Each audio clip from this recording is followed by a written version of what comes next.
Être plus humain, être humain. Être, amour, joie, abondance, paix, foi, confiance, prospérité, lumière, humain, ombre, peur, manque, doute, crainte.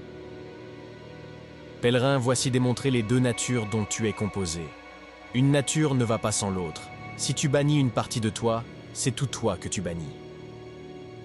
Étant conscient de cela et dans le but de te contrôler, il t'a été dit que tu es mauvais. On t'a dit de détester ta part d'ombre, ce faisant, ton humanité. Pourtant, ça n'a jamais été question de lutte, de guerre, du bien contre le mal, de lumière contre l'obscurité, de l'amour contre la haine, mais une fusion pour que tu aies la possibilité de te connaître sous d'autres aspects que ce que tu es, divin. Comment peux-tu faire l'expérience de la lumière s'il n'y a pas quelque chose qui n'est pas lumière, donc l'obscurité? Tu es la lumière rêvant faire l'expérience de l'obscurité. Tu es la perfection ayant sa raison d'être face à l'imperfection. Tu es le bien qui n'a de sens que dans l'espace du mal. Pèlerin, c'est une danse comme la lune et le soleil nous le montrent chaque jour à travers le jour et la nuit. Alors, je t'envoie dire à ces personnes qui te trouvent imparfait de porter le même jugement sur ces phénomènes naturels. Pèlerin, on t'a aussi dit que pour être heureux, tu devrais sans cesse t'améliorer, être la perfection incarnée, bannir certains désirs et sombres aspects de ta personnalité, comme si la vie était une guerre entre le bien et la facilité. Jette un peu un regard sur la danse du jour et de la nuit, la lune et le soleil mesurent exactement la même taille dans le ciel. Comme par magie, et si Mère Nature a su trouver le parfait équilibre entre lumière et obscurité, ne peux-tu pas toi aussi t'accepter tel que tu es? Car tu es parfait.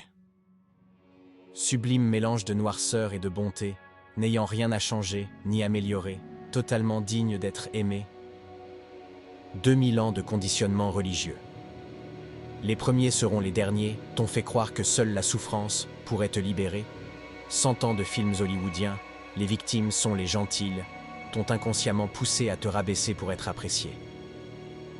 Ainsi tu désires être bon, sage et bienveillant, affrontant l'adversité comme les saints du passé et les héros fictifs auxquels tu t'es identifié, nous l'explique Samuel Stemmer.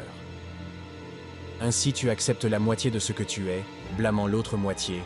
Ce faisant, tu perds la moitié de ta force. Pèlerin, tu es un œuvre d'art, un véritable tableau de maître doté de défauts à la hauteur de tes qualités, offrant de magnifiques contrastes à ta personnalité. Tu n'as rien à prouver, accorde-toi la liberté d'être ce qui te plaît. Il y a 7 milliards de façons de jouir de la vie, toi seul connais le son de ton cœur dans cette divine symphonie. Avec tout mon amour, sois toi-même et fiche-toi la paix.